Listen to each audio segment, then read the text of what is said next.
Everyone, and welcome to a special mini episode of Between Realities. My name is AlexVR. I am joined here by my co-host Skiva. Skiva, how the hell are you, my good sir? What's up, buddy? How you doing, man? I'm doing really good.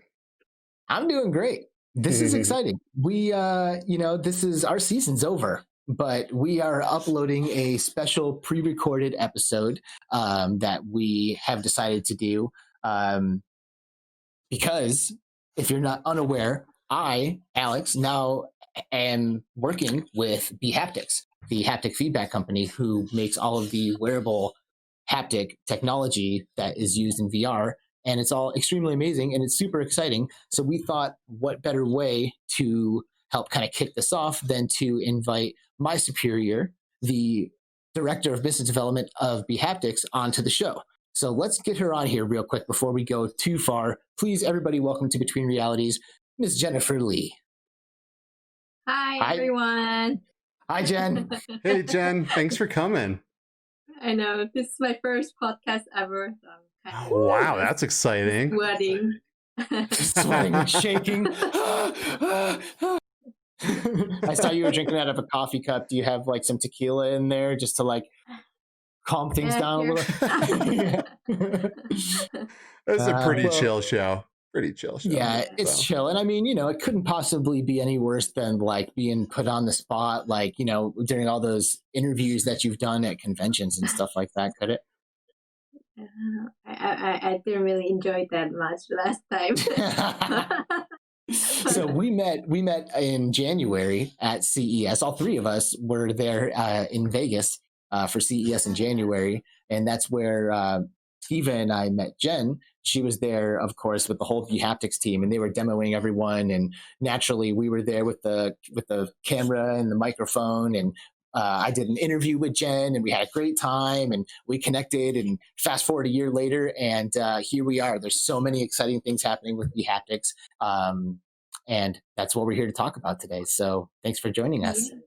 Thank you. So Yes. like Alex just joined us, and then like we are making like a lot of videos now, and he's managing our Discord as well as all the social channels. And it's so much fun now. I'm enjoying my work now because of you. Oh, come on. I can barely handle that, Jen. Thank you. I'm having a great time. This is definitely like the dream for me. You know, I mean, I got into all of this stuff with the intention basically of getting this job. You know, like I wanted to be involved. I knew I wasn't about to be a developer or anything like that. So for me, this is like dreams coming true. It's extremely exciting. Every single day I'm immersed in VR, and we're making videos and we're talking to developers, and I'm having a blast too. So this is pretty awesome. And you know, really the reason why you guys have brought me on is because you have this super exciting new product line that's coming out. And maybe before we talk about it, we can just quickly roll the promotional trailer that you guys have put together for the Tactsuit X16 and the Tactsuit X40. Do you have that handy, Skiva? I do. Let's switch over to our trailer, and Let's take a look. Play that for you guys. All right, let's take a quick look at this. All right.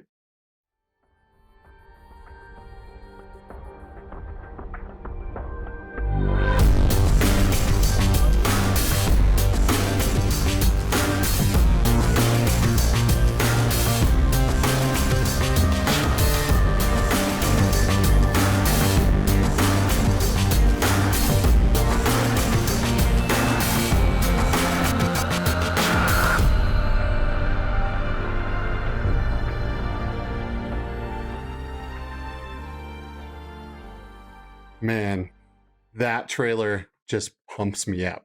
It's really good. The music, everything about it. Really. Wow. And you know, the cool thing about it is I've obviously tried this stuff. I mean, not the new ones, but man, if you improved on this, get it. This is incredible. This just makes it so much better. Everything. Right. We're wearing the DK3. So this vest that Skiva and I are currently rocking, which we've had for a little while now, is the older model. And now this is the X40 and the X16. How has the response been to these new products coming out? Well, it was amazing. They loved the idea of the price tag, and they're happy with the number of games integrated, such as Half-Life Alyx, you know, Super Hot, Boneworks, Zero Caliber, and there are like Phasmophobia coming soon, and so on. Nice. There will be like over 70 game titles coming up soon. Yeah, so and they are happy with the audio haptic support for the all platform. So you can just plug in and play every like non-integrated games and like customize frequency and threshold changes for real-time audio to haptic conversion. Yeah. Hell yeah. Well, you mentioned Phasmophobia. That game is too scary as it is. If I feel something touch me in that game, I might faint. Right. Imagine the tactile face. Imagine the tactile face attachment with the fingers. Man. That crazy. Like they like slide in, too you know. Scary. So I'll tell you a funny story. So we got in touch with the devs, and then we were gonna make some haptic patterns for them. So like we're like, so let's play this first and then find out what kind of haptic feedback we want. And then we joined, and then I was in the tutorial. It was like the first time I ever tried this. It was like all dark, couldn't even finish the tutorial. So I just gave up on making the haptic feedback. But don't feel bad, because I couldn't finish the tutorial either. I was scared to death. I was just going to say, we had this conversation earlier today, and Skiva literally also could not get through the tutorial. Although he was in VR, and you weren't even in VR, were you, Jen? You saw that on flat screen. Oh, you were? Okay. Okay. So I moved on to PC, and then I managed to grab the key, but opened the door, but as soon as I saw the TV, I just turned it. That's too good. And you mentioned the audio to haptic feedback thing. That's actually something that you and I have talked about. We're going to make some videos showing off soon some console games and stuff using the audio to haptic feedback integration. And that's actually going to be pretty cool, because I think if you pick the right game, you really could get a lot out of using a haptic vest with a flat screen experience. Again, you have to be careful, right? Because if it's an audio to haptic response, if you're like in a party and you have like somebody like chatting to you, like you don't want your vest vibrating to the words that someone's saying to you, you know. But if you're like, I imagine like a racing game, you know, or like a brutal first person shooter like Doom or something like that. Like I want to get into some of that stuff with the audio to haptic feedback and show off some of the capabilities, because I think people are going to be pleasantly surprised. Yeah. I think the best thing about our haptic suit is that it allows you to adjust the frequency so that it converts like the specific frequency that you want to convert. So if you want to feel the like really strong bass, you can adjust the frequency to the lower part, and then it'll just convert only the bass part. And also there are some like the default settings like for the rhythm and like bass and FPS games. So I think that's what like really differentiates our product from the other vests, which are audio based. And you know, one of the biggest things that I've heard, I mean, I've never had a Woosier before, but I've talked to people who have used bHaptics and who have used things like Woosier and Subpack. And the word on the street is that there is an audio latency present with a lot of those that is not present in bHaptics gear. Now, I can't speak for that from my own experience, but I have heard that from some trusted sources, and I believe it, because one is basically just like you're basically just wearing a wearable subwoofer, and the other one is like really taking the information and like delivering something on the other end, you know? Yeah, so it's like totally different like hardware actually. We're using ERM motors to make the vibration, and they're using the whole different woofers, so woofer sound. So the pre-orders started when? 9th. On the 9th? Yeah, it started on 9th and it goes for 1 month. So it will end in about a few days, 9th of December. Yeah. How are we doing? Really good. Really good. That's good to hear. I never seen like best selling so fast, so I was really pleased. So like we already sold out the December batch, and January batch is also selling out really fast. Wow. So well, it's huge. Yeah. I mean, a lot of people wanted to get into this, right? But the problem a lot of people had was the $500 price tag of the vest, but you guys have knocked that way down. And that's, I bet that is really, I know a lot of people personally that are really excited because now they feel like it's, you know, for them, they can really get into it now. And right. Man, I'll tell you from personal experience, haptics make you want to talk about immersion. Wow, man. Like when you actually feel a bullet, or when you feel, you know, a face hugger and Half-Life Alyx hit your face for real. Oh man, it is awesome. It is very awesome. It is awesome. Jen, why would you say wearable haptics are important when it comes to our immersive gaming? Well, especially in VR, like unlike mobile, PC, and console games, we can play 360 degrees. So unless we turn back as we get attacked by like, you know, zombies from behind, we won't be able to recognize the attack instantly, only with the audio-visual feedback. So we are filling in this gap, and we can deliver the direction of all the, you know, where the attacks are coming from, types of attacks, you know, intensity of those attacks through haptic feedback. So I think it's just not just for fun, but it is like essential device which delivers information to the users. That's a pretty good point. You know, when you mentioned like, because haptics, like if you're controlling, I don't know if you've ever, if someone listening out there has ever played Beat Saber or something and had the haptics and your controller stop working for a minute, it is weird. Like, it's so weird. Like, we actually rely so much on the haptics that exist in the controllers that we're holding that I think we often take it for granted. And there's only so much information that shake in your hand can deliver, right? You know, I've been wearing this vest, you know, for work. for like the past 2.5 weeks, like every single day. And I've been in VR nonstop, you know, and I've really had like a full deep dive immersion look at the bHaptics stuff, and playing like Blade and Sorcery and like getting slashed across the back. It really does give you information that you're not used to getting. You know, it's like I'm like still getting used to like having that plethora of knowledge available for me. And I can only imagine what this would do in like a competitive gaming scene. You know, I figure it's like eventually if you have it, you know, you're basically going to force the meta to change. You know what I mean? You know what I found interesting is that after getting used to playing with haptics on your body, and then you play a game that doesn't have haptics integration, you feel numb, like your body, like you're missing so much of the experience.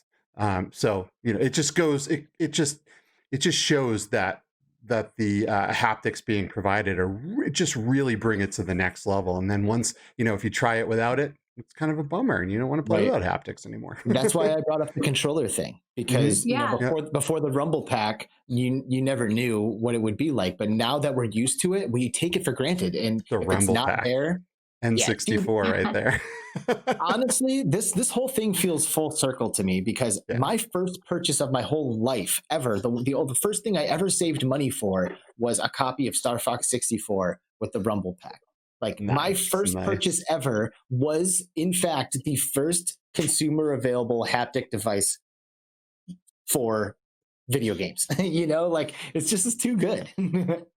I remember how I like tried the DualShock on the PlayStation, and it was a game changer. Maximize all the like sensations like that is going on with in the game, just with you know, DualShock on your hands. And like now we're extending to our body. There are like 300 different patterns that you can apply to just copy and paste the human, you know, all the sensations that we feel on our body in the game to the real life. We're like trying to make this experience as real as possible with ERM motors at the moment. But then people like make fun of us sometimes. Oh, it's just a rumbling pack. Why do we have to pay $500?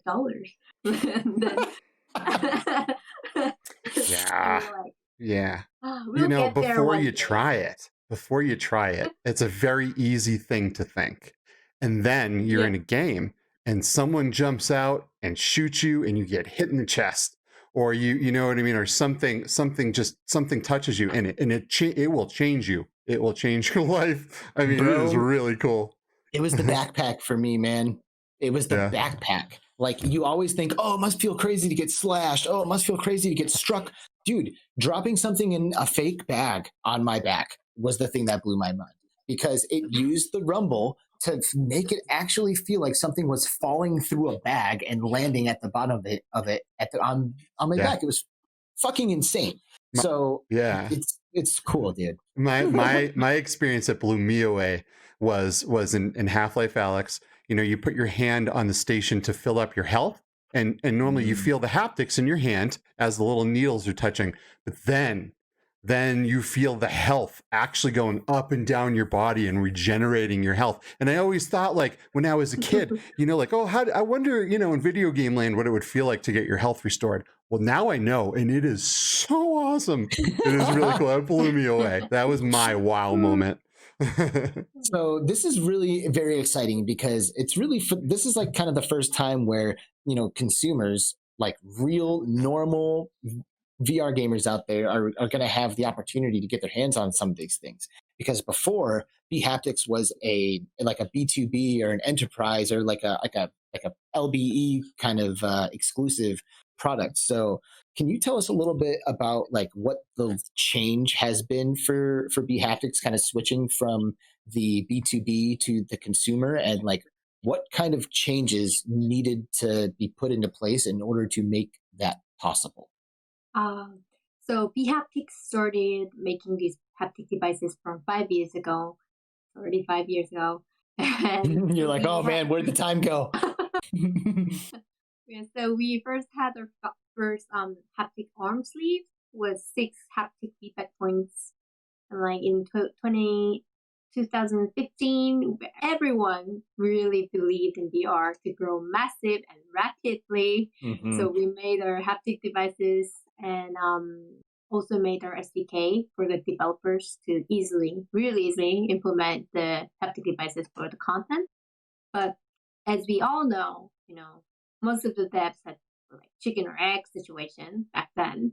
So for hardware companies to provide haptic suit for like less than $300, we need like significant number of contents for the users to play and solid user base for the game companies. So we had to provide our haptic suit for B2B first in order to survive and carry on. So thankfully, we partnered up with the largest arcade chains like Holygate and Sandbox. So we were able to test like hundreds of wearable haptic vests at arcades where it is like used from like 10 to 7 every day, taken on and off like numerous times for a month. So after releasing like DK1 to DK3 series like over 3 years since like 2017, so we were only haptics company who could come up with the most stable, durable, and affordable with full warranty. So and it looks badass. It does, man. I look shredded in this thing. It's awesome. Yeah, you get like 6 packs. Yeah. Yes, exactly. First 6-pack I've ever had. Normally I have a keg. So a lot of people think that like our suit has been like around for a while, but then our suit was officially announced for consumer use this year, January, at CES, like where I met you.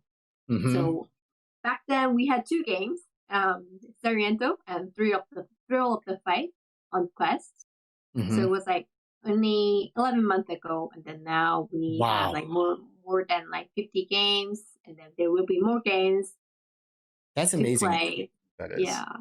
So what does it take to get a game integrated, right? Because there's, these developers are out there, they're super busy, and like I've already noticed this a little bit reaching out, like I want to get Population 1 integrated, but good luck getting a word in edgewise with these guys, like we need to like make it clear, I think, what it kind of takes in order for bHaptics to get integrated into a title. So what does it take?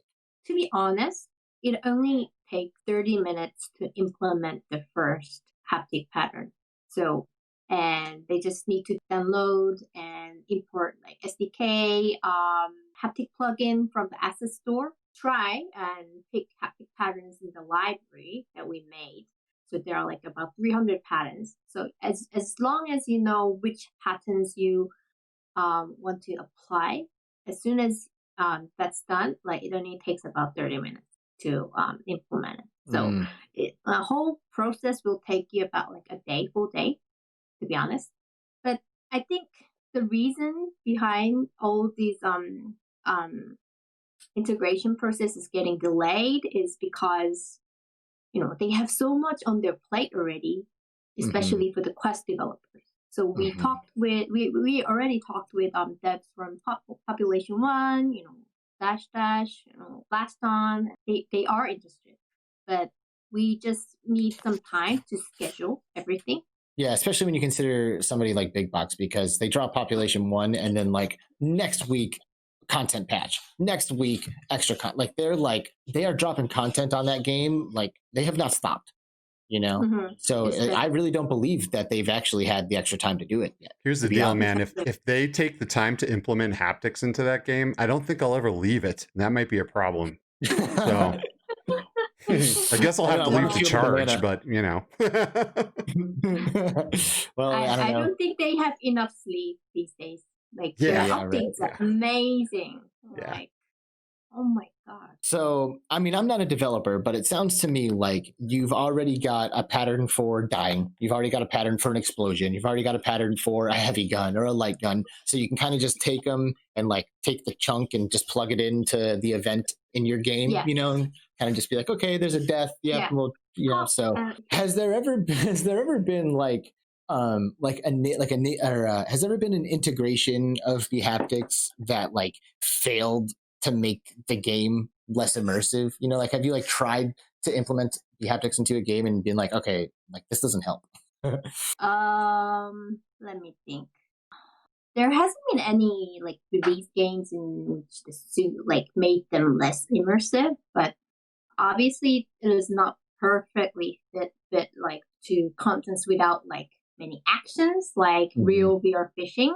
We also found out that it is kind of hard to integrate the best into racket-based sports like tennis, golf, like table tennis and baseball. Yeah. Yeah, So, I guess that makes sense. I mean, I guess you could get like an arm attachment for a tennis swing, but yeah, I mean, the hand haptics really do deliver quite a bit, like I mentioned earlier. Well, I mean, it would be really fun if you could, like in, table tennis, just smack the ball and have it hit someone in the face. Bing! Feel that? Yeah, that'd be right? fun. Yeah. You know what I do want to ask though, because I'm all about what's happening in the future. VR is a super awesome future technology that is now. The future is now, and these haptics are amazing. But what do you think VR and haptics will look like or feel like in 15 years? Oh, 15 years. It's a long period. Yeah, it is a long time. Because there are a lot of investments and researches for like small, thin, and like flexible display, and like fast and efficient processors, and like efficient and accurate like AI algorithm, and small and long-lasting batteries. So I think the VR, AR, MR devices would evolve tremendously compared to the current version. And as you can compare the brick block like cell phone in 1999 and like smartphone in like 2010, it's like huge difference. So, however, in the haptic side, I think there will be still a long way to go to make it similar to our everyday life as we imagine in the movie Ready Player One. All about material technology for actuators. It's been like researched like over decades ago actually, and there are like materials like soft actuators, like piezo actuators, like all this delicate actuator, and they are expensive still. And with like despite of these researches, the reason behind is that our bodies made up of really complex tactile mechanoreceptors, which transmits like all different haptic patterns and frequencies and like pressure. Because of this complex like design of our like sensory receptors, unless there is a tremendous innovation. So current micromechanical devices are almost impossible to replicate natural tactile experiences. Unless we have massive innovation, we'll be just copy and pasting human sensory receptors with more delicate actuators in the future. So like, we need like innovative material that can deliver strong enough haptic feedback with small and thin form factors, like less than 10 millimeters. So also it needs to be power efficient, lightweight, durable, and easy to be controlled. But unfortunately, we haven't got many candidate materials that fits those requirements. So nevertheless, for consumer haptics, I think it will be still a combination of vibration patterns or pressure patterns. So also we can use force feedback, hot and cold sensors, and more expensive, delicate actuators to copy and paste our human sensory receptors. I'm excited about force feedback technology to like really feel like you're interacting with virtual objects. Like haptics, of course, is like a virtual object interacting with you in a lot of ways. But like that force feedback, like you reach out and it feels like something is taking space in your hand, or maybe something clamps down on your arm and it feels like it's actually clamping down, like that's definitely going to take stuff to the next level. And hopefully we see that in the next 10 years, 15 years. Sounds like a long time. Well, there's a lot of smart people working on this stuff, including bHaptics, right? So like you guys, man, you guys are doing a great job with what you're doing now. So I think you guys will probably be the market leaders, I'm I'm guessing, because I mean, how hard is it, right? Being at the very forefront of this technology and having to figure all this stuff out. You can't just copy someone else's product because no one's really Right. done it before, So this involves a lot of hard work to make this stuff work. And people, I feel like kind of have to understand that initial price too, because all that research and development and all the materials and oh my God, man, it costs a lot to make stuff like this. Mm-hmm. Especially when it's like wearable, like we need a lot of tests to be stable. Yeah, exactly. Yeah, you can't afford to give people 2 vests every time they buy one. So if you could like we've mentioned, getting games integrated can be a process. Once a developer gets on board, it only takes a day basically to make it happen. But it doesn't always happen. Like we've mentioned, developers stay busy. If you could like just make any game work perfectly natively, just like magic wand status, like what game would you love just to get the integration for? Oh, it's hard to think actually. There's so many games.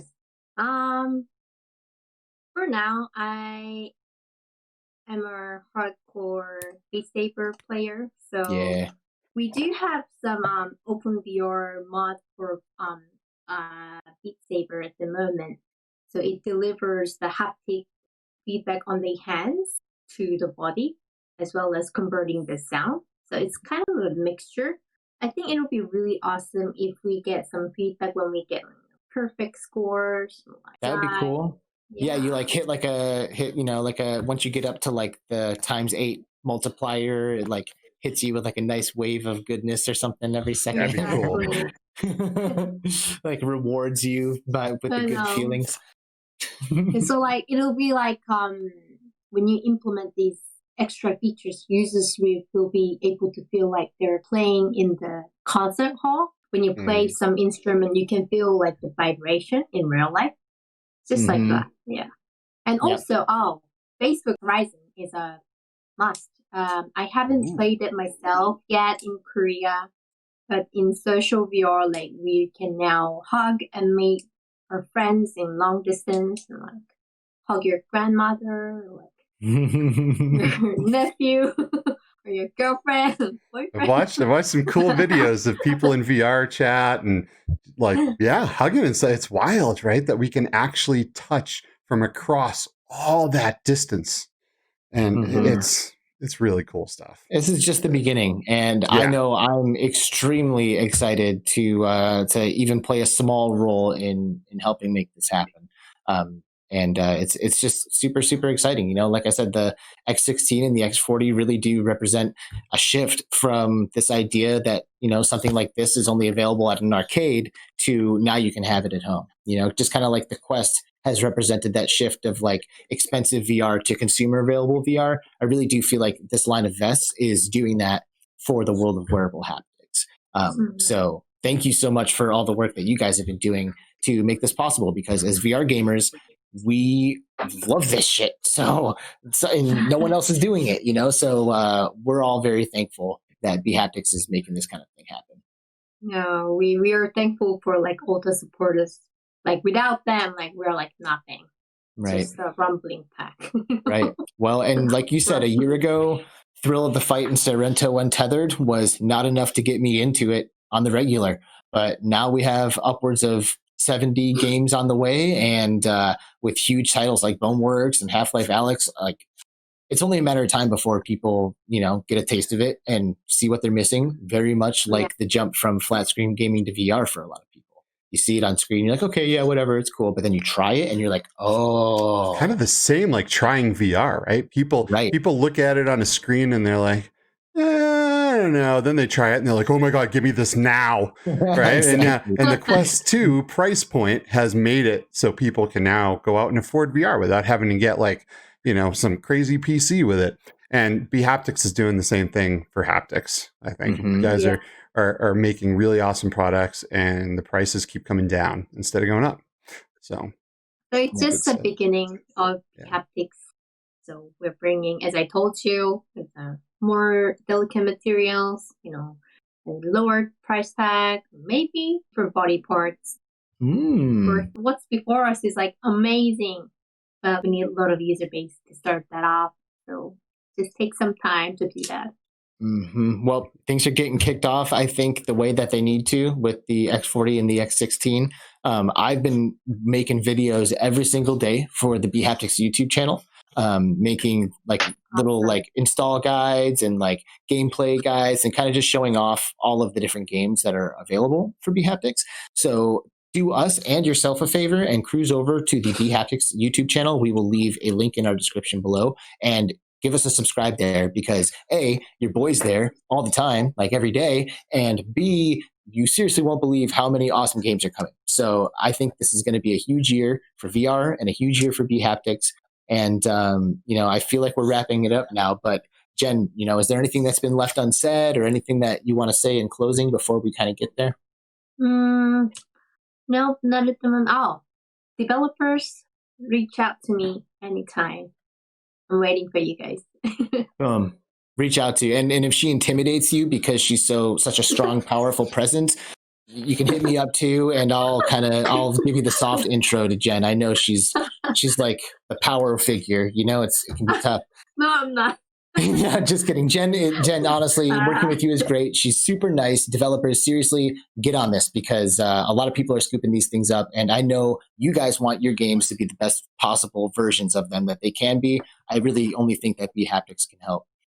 Skiva, what are you thinking, man? I'm thinking after the show, I want to play some games with some feedback. Right, getting super hyped sitting here. You yeah, man. Like I don't want to talk about it anymore. I want to play. That's great. I'm so excited that you were able to come on the show and join us. And the time difference is pretty big. You're all the way in South Korea.